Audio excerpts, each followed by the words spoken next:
That he's on about the channels, and Luke Shaw, sure he was going forward. It was Martial that wasn't coming back. He wasn't covering. He had no cover, Luke Shaw. He said, but he didn't take Martial off, and Martial was one of the worst players on the park. Yeah. He could have chucked them all in a bag and pulled every one of them out like a lottery, and he picked on Shaw. Yeah, there's something not right there. Look, I don't know what happened in training because I wasn't there. It's just I don't know. He's digging one or two people out now, Peter, isn't it? The same people. Do you know something, Alan? I think towards the end of the season, maybe Christmas, you'll find out he's lost. He's lost the dressing room. He's done exactly the same as what he's done at Chelsea. Pogba doesn't want to play for him. And there's one or two. They just go on the park. They're going to kill Rashford. Rashford will go to another club. Well, I'm a Rashford fan, Peter. And when the stats said he hadn't played from Boxing Day to last week or something, I was astonished. I really was. I'm just a little bit wary of. Chelsea have had a problem. Jose had a problem there. Conte's now got a problem. We heard at the start of the season, Peter, that the Chelsea players were not having it. This is too tough. The regime's too tough. I'm not having it. I'm not putting up with it. I just wonder, is it Conte? Is it Mourinho? Or are the players just too flash now? They can't have a rollicking. I was listening to Joey before on about who's the best player and all that. If you go back to your time, and maybe before it, those lads were playing on mud parks, they were playing on ploughed fields.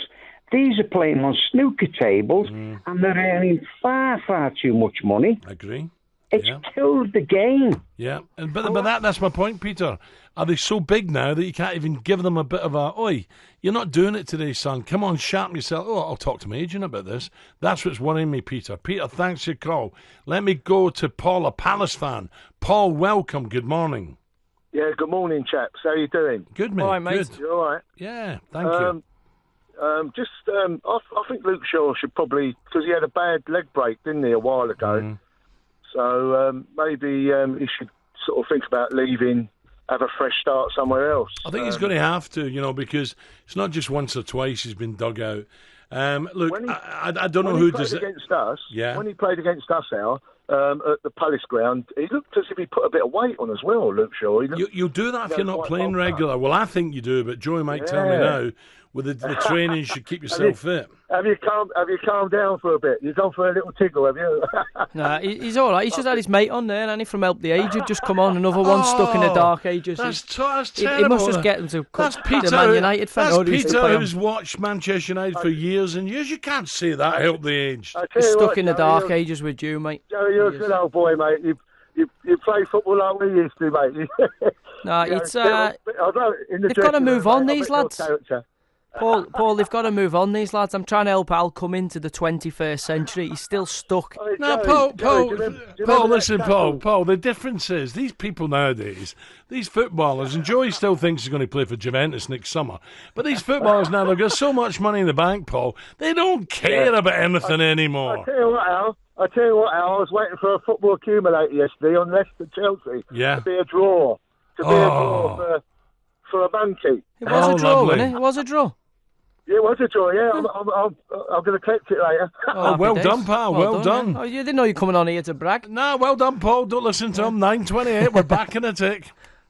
The Alan Brazil Sports Breakfast on Talk Sport with the Ford Transit van. Our biggest van for the toughest jobs. Search Ford Transit for more information. Welcome to E. To have the backpack of that pressure, of that criticism, and some of the boys, they were too quiet for me. Not a bad performance, but quiet performances. That was Mourinho after Brighton. He was saying they were too quiet. Some players, no personality, no desire, maybe no class. Nemanja Matic apparently was an island. Now we read Luke Shaw, substituted at half-time against Brighton, was involved in a training ground bust-up with Mourinho before the defenders' FA Cup humiliation, as I say, hauled off at half-time. It's understood that Shaw's convinced that he has no chance of repairing the relationship that he might have had with Jose Mourinho. So what is going on? And am I right on this? At the moment, it appears it's too often now it's about what Jose says, not what he does. Let's get more on this from a man who knows Manchester United inside out. Former first-team coach Rennie Meulenstein joins us live this morning. Rennie, good morning. Good morning, Jim. Rennie, good to have you along. Mick Quinn and Bob Mills are with me. You know Manchester United well. Rennie, that's the thing. You know this club. United fans, I'm pretty darn sure, don't want this. They want to talk on a Monday morning about an entertaining team that wins, don't they? Yeah, I think all the supporters want that, Jim. But obviously, I think what has happened over the last week really has been fueled by really the massive disappointment of getting knocked out in the Champions League against Seville, because getting knocked out in the Champions League is one, getting knocked out against a team where everybody expected to win from, that creates, a huge disappointment. And that has fueled, obviously, a lot of reactions in social media, in the media and everywhere. Yeah, but even after that, Rennie, Jose was quick to say, well, it's not the end of the world, that's football. Yeah, well, again, that was, I think, a remark where I think a lot of United fans, didn't know how to sort of take that, because it was a big thing, for United to get back in the Champions League, to get back to the quarterfinals, and have an enormous chance to get in the semi-final. He was talking himself before the quarterfinal. If we can get through this, we are in the semi-final. And then who knows? It's game by game. So you've got a good chance to get into the final. And he is, that sort of person that knows how to win finals. So to make a comment afterwards to say, well, it's not really that important, I can understand that the fans were really, disheartened with it. Mm. Why doesn't he come out and say, Liverpool tactically got it right, which they did. And then Sevilla, tactically, he got it spectacularly wrong, Rennie. Why don't you just come out and be honest like that? Yeah, but I think it's always difficult, and managers, when they're especially in situations like this, they have to always think about the next day, about the next game, and whatever reasons they use to say the things they say, is it whether to protect the players, is it whether to protect themselves, is it whether, whatever. But honesty nowadays in football as well, sometimes can also be explained in the wrong way. If you're sometimes too honest, then people say it's a sign of weakness. I understand. I understand, but that Sevilla performance, I expected United to go through.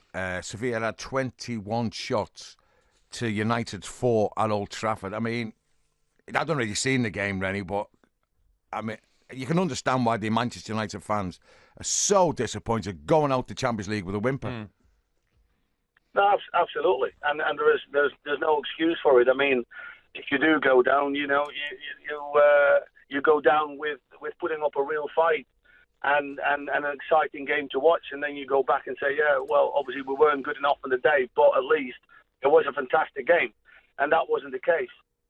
Is it right, do you think, Rennie, and again, we're talking about the club in particular, this is Manchester United, you know the club, is it right the manager, Jose, is so seemingly abrasively opinionated? I mean, I was there a few occasions and I watched you take training, and there was a real togetherness. Everybody was on the same page. It doesn't seem to be that way at United at the moment, not by a long stretch.